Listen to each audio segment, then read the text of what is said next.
আল্লাহ আমাদের প্রত্যেকের মনের তামাম বৈধ তামান্নাকে তুমি কবুল ও মঞ্জুর করে নাও। ওয়া সাল্লাল্লাহু তাআলা আলা খায়রি খালকিহি মুহাম্মদ ওয়া আলা আলিহি ওয়া আসহাবিহি আজমাইন বিরহমাতিকা ইয়া আরহামার রাহিমিন। দাদা বাড়ির কিসসা শুনাইতেছি না, বিশ্ব নবীজির জবানের কথা।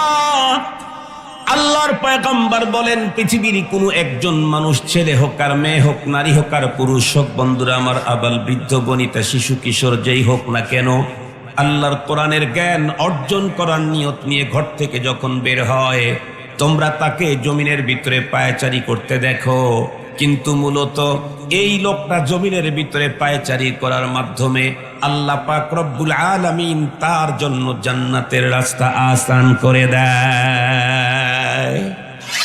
বিগত সময় তো কেউ কেউ বলেই ফেলতো যে কওমি মাদ্রাসা ব্যাঙ্গের ছাতার মতো বিভিন্ন জায়গায় গজাইতেছে। এটা তাদের জন্য বড় পীড়াদায়ক ছিল। মুহতারাম হাজিরিন, আমাদের দেশে অনেক সাধু বেশের মানুষ আছে যাদের দিলের ভিতরে এটা বড় পীড়াদায়ক যে এদেশে মাদ্রাসা কেন বেড়ে যাচ্ছে, সেখানে আবার মহিলা মাদ্রাসা, এ তো আরো পীড়া। এ কারণেই আমি আজকে আপনাদের খেদমতে আজকের পৃথিবীতে যেই শিক্ষা ব্যবস্থা চালু আছে, এই শিক্ষা ব্যবস্থার সাথে মাদ্রাসা শিক্ষার তুলনা করে কার মর্যাদা, কার প্রয়োজনীয়তা কেমন, এটা আপনাদের খেদমতে উপস্থাপন করব। আমি আমার বয়ানের শুরুতেই আজকের সাবজেক্ট আপনাদেরকে জানিয়ে দিচ্ছি। আমার আজকের আলোচনা কোরআনের বিদ্যা বনাম জাগতিক বিদ্যা। আবারও বলছি, আমার আজকের আলোচনা ধর্মীয় বিদ্যা বনাম জাগতিক বিদ্যা। অনেক লম্বা টাইম নেব না, কোরআন হাদিস থেকেই বলবো। খুব ভালো করে বুঝবেন। এই আলোচনাটাকে সুন্দর করে বুঝতে চাইলে প্রথমে একটা ছোট্ট ভূমিকা জানতে হবে। তামাম পৃথিবীতে যত সৃষ্টিকুলকে আল্লাহ পাক সৃষ্টি করেছেন, সমস্ত সৃষ্টিগুলি আল্লাহর সৃষ্টির লক্ষ্যের দিক থেকে দুই প্রকার। এক প্রকারের সৃষ্টি যাদেরকে শুধুমাত্র কেবলমাত্র একমাত্র আল্লাহর গোলামির জন্যই সৃষ্টি করা হয়েছে। আর এক প্রকারের সৃষ্টি যাদেরকে প্রথম প্রকার সৃষ্টির কল্যাণে সৃষ্টি করা হয়েছে।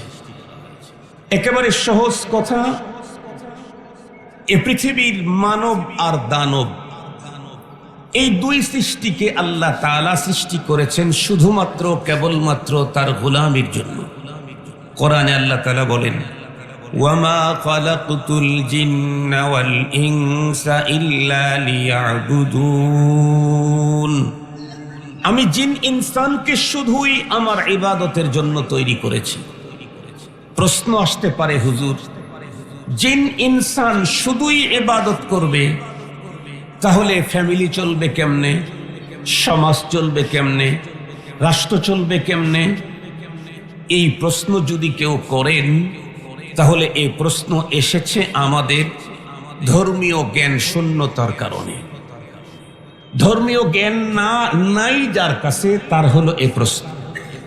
যার কাছে ধর্মীয় জ্ঞান আছে, তার কাছে এই প্রশ্ন কোনোদিন তার মস্তিষ্কে উদয় হবে না। কেন? আল্লাহ কি বলেছেন যে আমি মানুষকে শুধুই নামাজের জন্য তৈরি করেছি? আল্লাহ কি বলেছেন আমি মানুষকে শুধুই রোজার জন্য তৈরি করেছি? এগুলি তো বলেননি।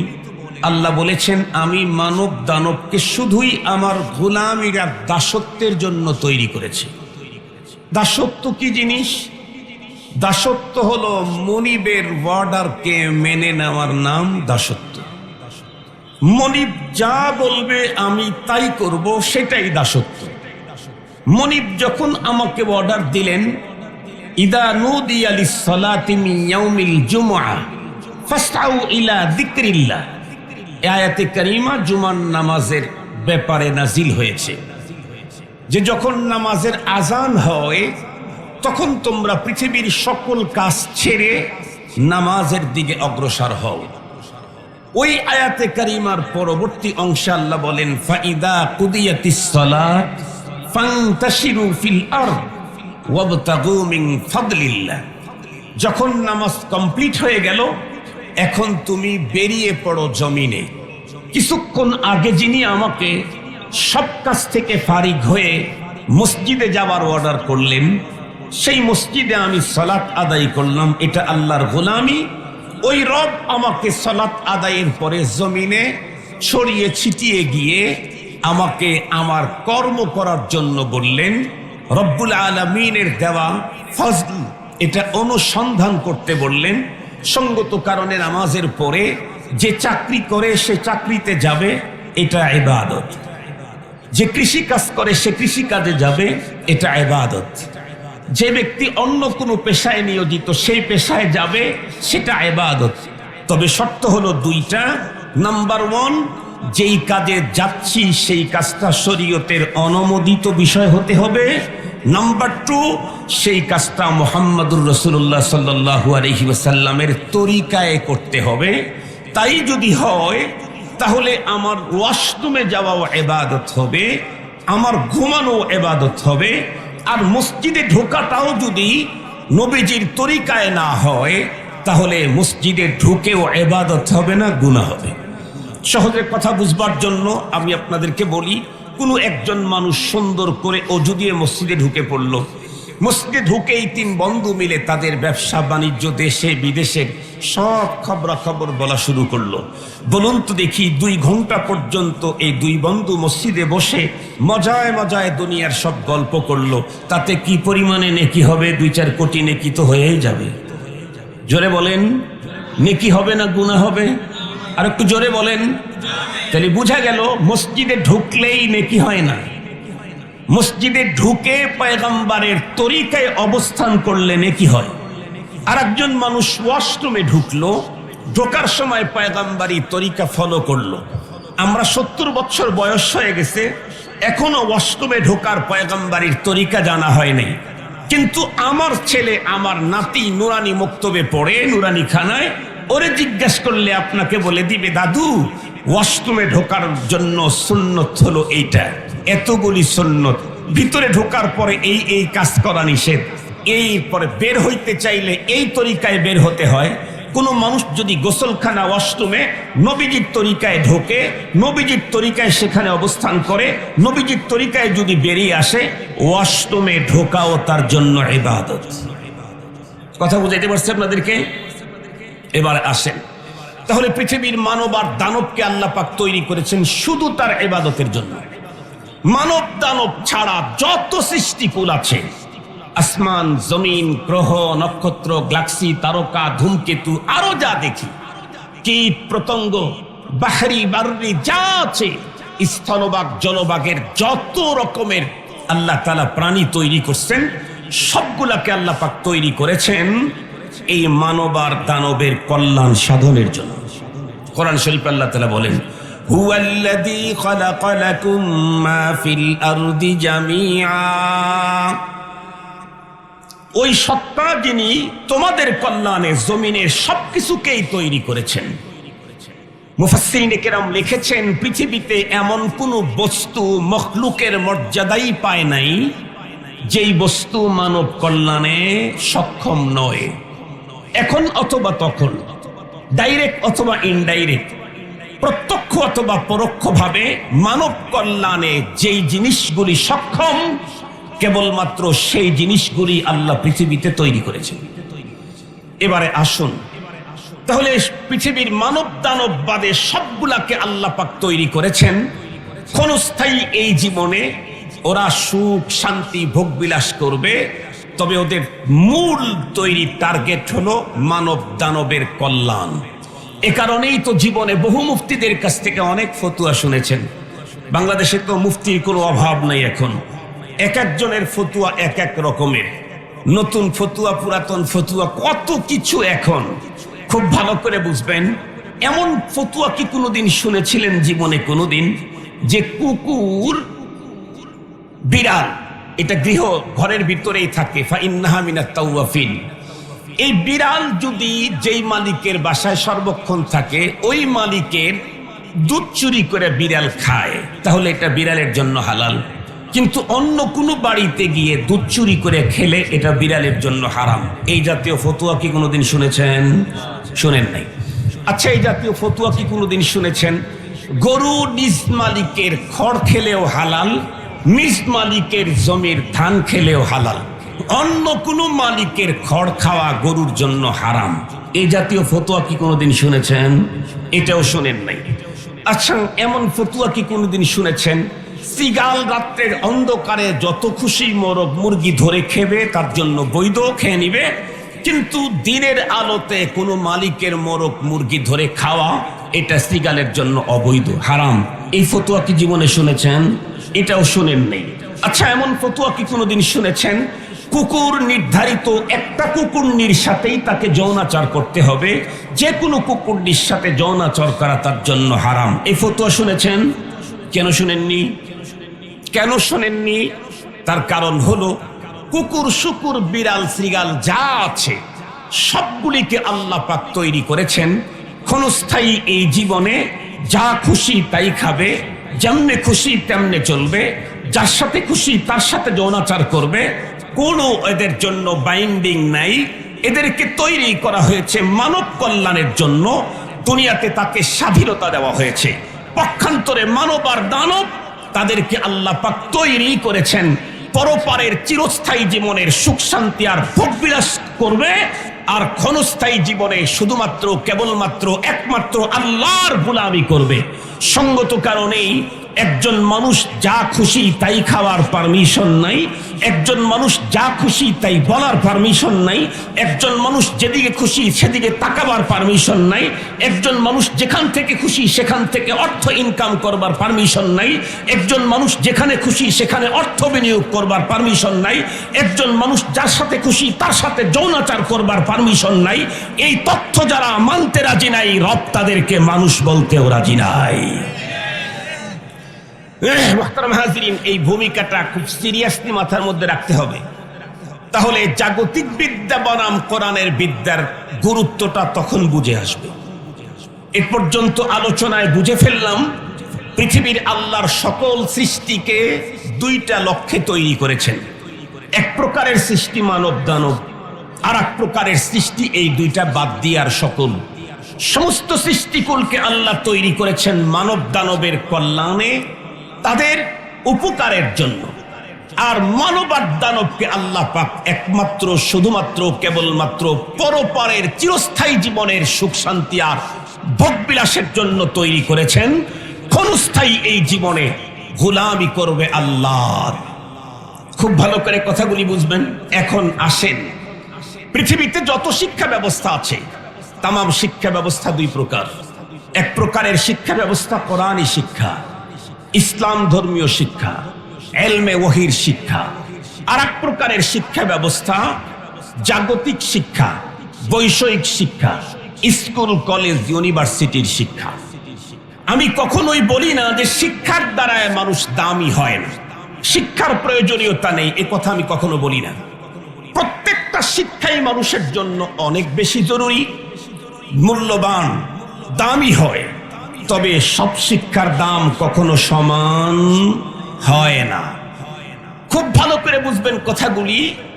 জাগতিক শিক্ষা দিয়ে মানুষ দামি হয়, কিন্তু এই দামটা দামি হতে লম্বা টাইম লাগে এবং এই দামটা চিরজীবন থাকে না। খুব ভালো করে বুঝবার জন্য বলি, ধরেন আমাদের কোনো একটা ছেলেকে জাগতিক শিক্ষায় শিক্ষিত করবার জন্য অথবা কোনো একটা মেয়েকে জাগতিক শিক্ষায় শিক্ষিত করবার জন্য তাকে আমরা জাগতিক কোনো একটা স্ট্যান্ডার্ড মানের প্রতিষ্ঠানে ভর্তি করায় দিলাম।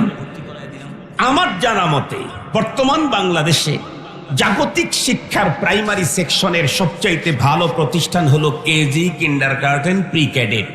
এগুলি ইংলিশ মিডিয়াম বলেন আর যে মিডিয়ামই বলেন, এগুলি হলো সবচাইতে ভালো প্রতিষ্ঠান। এ কারণেই বাংলাদেশে অনেক প্রাইমারি টিচার নিজের সন্তান নাতি নাতনিকে কেজিতে ভর্তি করায় দিয়েছে, হাজার হাজার প্রমাণ আছে। তো কথার কথা, আমরা আমাদের কোনো এক সন্তান, ছেলে অথবা মেয়েকে উন্নত শিক্ষায় শিক্ষিত করবার জন্য জাগতিক শিক্ষার স্ট্যান্ডার্ড প্রতিষ্ঠান কেজিতেই ভর্তি করায় দিলাম। ওই ছেলে অথবা মেয়েটা কেজিতে প্রথমে কি পড়বে?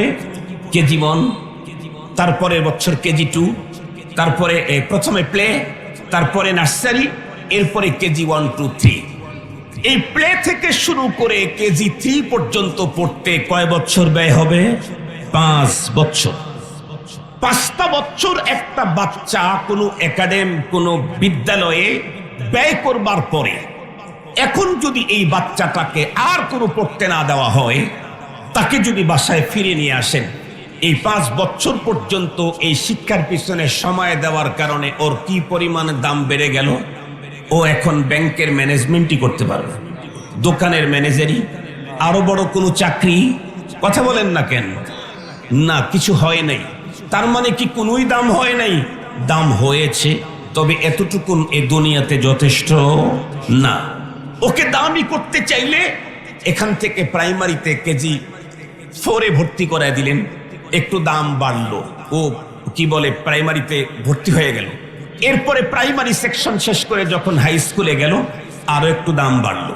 সহজেই বলি, পিএসসি করলো, দাম বাড়লো, জিএসসি করলো, আরো দাম বাড়লো, এসএসসি করলো, আরো একটু দাম বাড়লো, এইচএসসি করলো, আরো একটু দাম বাড়লো, এরপরে বিবিএ এমবিএ করলো, আরো দাম বাড়লো, এমবিবিএস করলো, বিসিএস করলো, আরো দাম বাড়লো,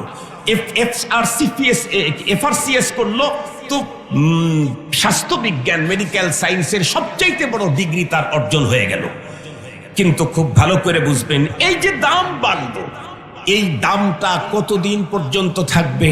সে হোক ডাক্তার, হোক ডক্টর, হোক প্রকৌশলী, হোক আইনজীবী, হোক ব্যারিস্টার, যাই হোক, এই যে দাম বাড়লো, এই দামটা কতদিন? ওই লোকের বডির ভিতরে বাতাসের আপ ডাউন আছে যতদিন, ততদিন পর্যন্ত এফআরসিএস এর দাম আছে, ততদিন পর্যন্ত এমবিবিএস এর দাম আছে, ততদিন পর্যন্ত বিসিএস ক্যাডারের দাম আছে, ততদিন পর্যন্ত এলএলবির দাম আছে। যখনই বাতাসের আপ ডাউন বন্ধ, এফসিপিএস এর 4 পয়সার দাম নাই। যত বড় প্রকৌশলী হোক, নিঃশ্বাস যখন বন্ধ, 4 পয়সার দাম আর নাই। কি বুঝলেন?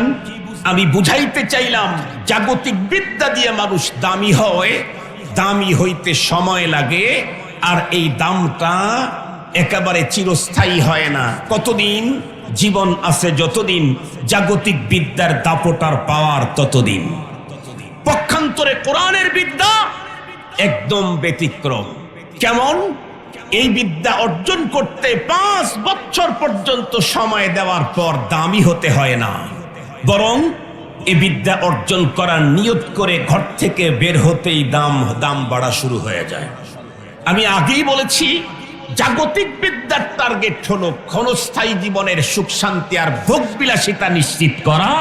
কোরআনের বিদ্যার টার্গেট হলো পরপারের চিরস্থায়ী জীবনের সুখ শান্তি আর ভোগ বিলাস নিশ্চিত করা। মুসলমান ভাইরা আমার, খুব ভালো করে বুঝবেন, কোন একজন মানুষ যদি, বন্ধুরা আমার, আল্লাহর কোরআনের জ্ঞান অর্জন করার জন্য মাত্র ঘর থেকে বের হলো, দিলের ভিতরে তামান্না কোনো একটা মাদ্রাসায় গিয়ে ভর্তি হয়ে আল্লাহর কোরআনের জ্ঞান অর্জন করবে, এখন পর্যন্ত মাদ্রাসা ক্যাম্পাস পর্যন্ত পৌঁছাইতে পারে নাই, শুধুই ঘর থেকে কমপ্লিট নিয়ত করে বের হয়ে গেল, এই লোকের মর্যাদা কি পরিমাণে বাড়লো! আল্লাহর পয়গম্বর বলেন, মান সালাকা তরিকান ইয়ালতামিসু ফীহি ইলমা সাহহাদাল্লাহু লাহু বিহি তরিকান ইলাল জান্নাহ। দাদা বাড়ির কিসসা শুনাইতেছি না, বিশ্ব নবীজির জবানের কথা। আল্লাহর পয়গম্বর বলেন, পৃথিবীর কোনো একজন মানুষ, ছেলে হোক আর মেয়ে হোক, নারী হোক আর পুরুষ হোক, বন্ধুরা আমার, আবাল বৃদ্ধ বনিতা শিশু কিশোর যেই হোক না কেন, আল্লাহর কোরআনের জ্ঞান অর্জন করার নিয়ত নিয়ে ঘর থেকে যখন বের হয়, তোমরা তাকে জমিনের ভিতরে পায়চারি করতে দেখো, কিন্তু মূলত এই লোকটা জমিনের ভিতরে পায়চারি করার মাধ্যমে আল্লাহ পাক রব্বুল আলামিন তার জন্য জান্নাতের রাস্তা আসান করে দেয়। ভালো করে বোঝার জন্য বলছি। এরপরে লোকটা যখন হাঁটি হাঁটি পা পা করে মাদ্রাসা ক্যাম্পাসে ঢুকে গেল, এক পর্যায়ে ওস্তাদের কাছে গিয়ে, বন্ধুরা আমার, ছাত্রর খাতার ভিতরে নিজের নামটা লিখে নিল। ওস্তাদজি তখন বললেন, আসো বাবা, আমি তোমাকে আরবি বর্ণমালার সঙ্গে পরিচয় করিয়ে দেই, তুমি পড়ো আলিফ বা তা সা জিম। তার মানে এখন সে একজন কমপ্লিট তালিবুল ইলম হয়ে গেল। তার বন্ধুরা আমার কি পরিমাণে মর্যাদা বাড়লো।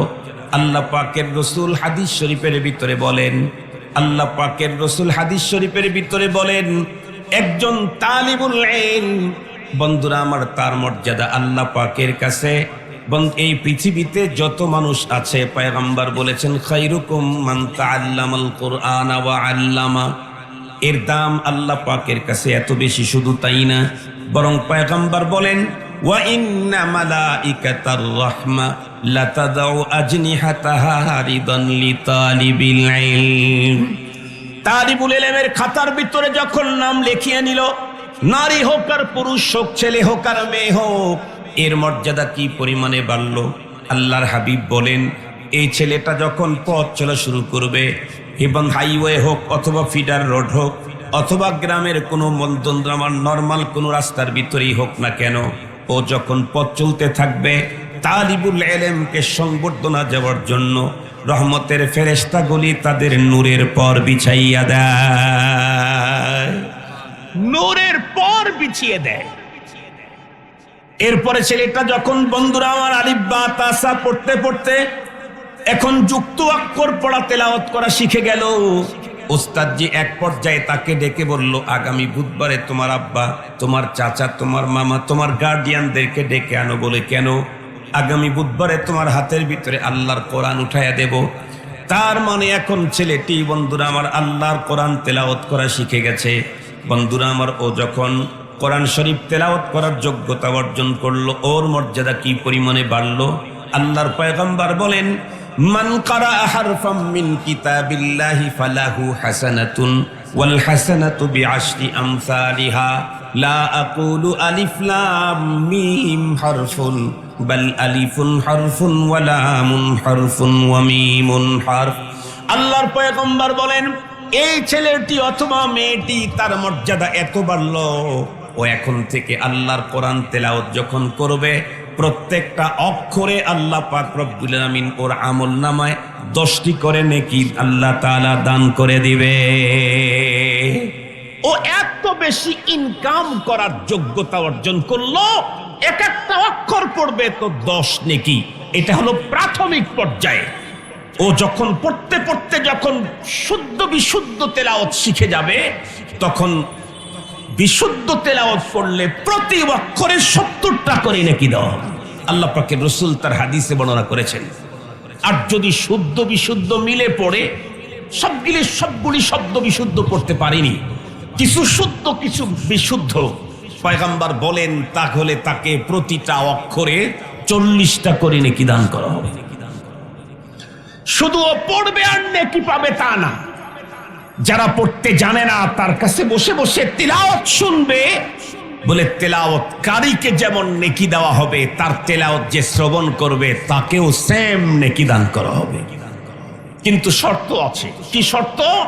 তেলাওয়াত শুনতে হবে আদবের সাথে।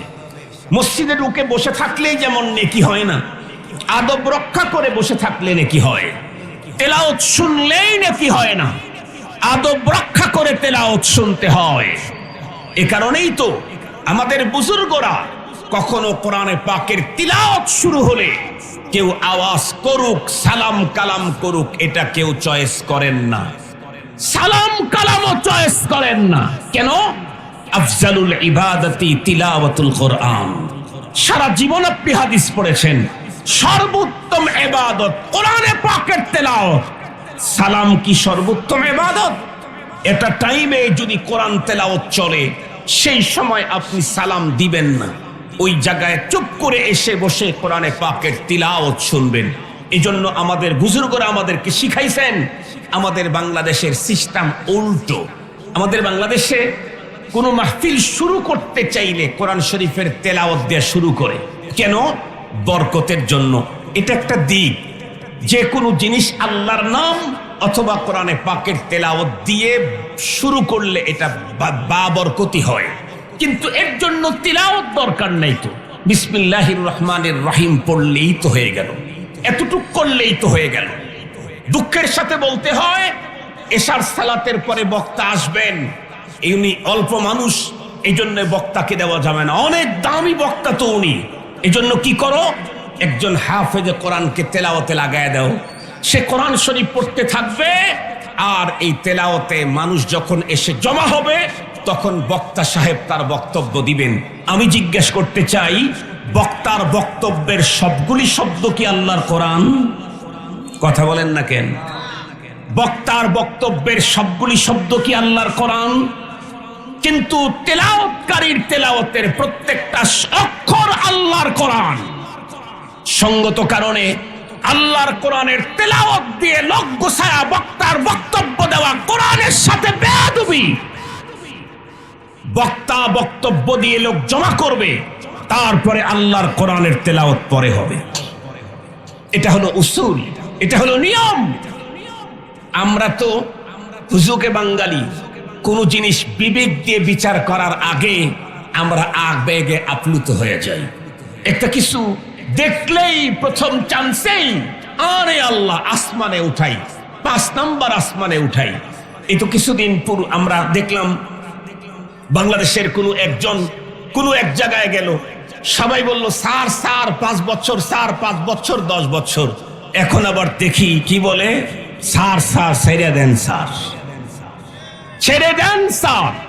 এখন বলে বাঙালি বিবেক দিয়ে বিচার করার আগে হুজুকেই একেবারে উম্মাদ হয়ে যায়। মুহতারাম হাজিরিন, মাদ্রাসার মাহফিল হয়, তাফসীরুল কোরআন মাহফিল হয়, কোরআনের আজমত, কোরআনের বড়ত্ব, কোরআনের বিধান, কোরআনের আইন জানবার জন্য। অথচ সেই মাহফিলের হ্যান্ডবেল আর পোস্টারের মধ্যে বিসমিল্লাহ লেখা থাকে। কথা বলেন না কেন? বিসমিল্লাহ লেখা থাকে না? এদেশের যত নির্বাচন হয়, নির্বাচনী যত হ্যান্ডবেল পোস্টার হয়, সেখানে বিসমিল্লাহ লেখা থাকে। এদেশের ব্যবসায়ী, মুসলিম ব্যবসায়ী, তাদের ব্যবসার যত কার্ড আছে সেখানে বিসমিল্লাহ লেখে। এদেশের যত ব্যবসায়ী আছে তারা তাদের মেমোর ওখানে বিসমিল্লাহ লিখে রাখে। তার পণ্যের যে কার্ড পণ্যের সাথে লাগানো থাকে সেখানে বিসমিল্লাহ লেখা থাকে। অথচ বাঙালি কখনো একটু ভাবলেও না বিসমিল্লাহ যে আমি লিখলাম কেন? আল্লাহর নামের বরকতের জন্য। আলহামদুলিল্লাহ, আপনাকে ওয়েলকাম, ধন্যবাদ অন্তরের অন্তঃস্থল থেকে। কিন্তু আমি জিজ্ঞেস করতে চাই, বিসমিল্লাহির রহমানির রহিম এটা কোরআন কি না? কথা বলেন না কেন? এটা কোরআন? শুধু কোরআন না, শুধুই কোরআন না, আল্লাহর কোরআনের সবচাইতে বেশি জায়গা দখল করেছে বিসমিল্লাহির রহমানির রহিম। এই আয়াত কোরআনের যত জায়গায় লেখা আছে, কোরআনের অন্য কোন আয়াত এত জায়গায় লেখা নেই। সেই আয়াতে কারিমা কোরআন। বলুন তো দেখি, এটা আপনার পায়ের নিচে গেলে আপনার মর্যাদা কি পরিমাণে বাড়বে? কোরআনের আয়াত পদপিষ্ট করলে কি পরিমাণে মর্যাদা বাড়বে? কথা বলেন না কেন আপনারা? একটু আওয়াজ করেন, মর্যাদা বাড়বে। আপনি যদি বিগত সময়ের, বিগত সরকারের, বিগত পার্টির কথা বাদই দিলাম, আগামী দিনে যারা ক্ষমতার স্বপ্ন দেখতেছে, এই জাতীয় কোনো একটা দলের যদি আপনি এমন ত্যাগী নেতা যে দুর্দিনে নিজের সম্পদ বিক্রি করে প্রায় 90% পার্টির পিছনে ব্যয় করেছেন, এখন আগামী দিনের দিন যখন এসে গেল আপনার অনেক দাম, কিন্তু ওই দলের প্রতিষ্ঠাতা যিনি, তার ছবি যদি কোনো একদিন লোকালয়ে লক্ষ মানুষের সামনে উপর থেকে নিচে নামায় পায়ের নিচে দেন, তাহলে আপনার দলীয় প্রমোশন কি পরিমাণে হবে? আপনি এক চান্সে দলীয় প্রধান হয়ে যাবেন। কি হবেন? আরে কথা বলেন না, কি হবেন? বহিষ্কার হবেন, বহিষ্কার। 16 বছর পর্যন্ত পার্টিকে আপনার কষ্টে অর্জিত সম্পদের 90% দিয়ে দিলেন। শুধুই একদিন দলের প্রতিষ্ঠা যিনি চেয়ারম্যান, তার ছবি একবার পায়ের নিচে দিলেই আপনি যদি বহিষ্কার হন, আল্লাহর কোরআনের আয়াতে কারিমা বিসমিল্লাহ আপনার পায়ের নিচে গেলে আপনি কি হবেন? মনে রাখবেন, কোরআন শরীফের আয়াত ওই কাগজে লেখার অনুমতি আছে যেই কাগজ আপনি হেফাজত করতে পারবেন। যেই কাগজ হেফাজত করতে পারবেন না সেখানে আল্লাহর নাম কোরআনের আয়াত লেখার কোনো পারমিশন নাই।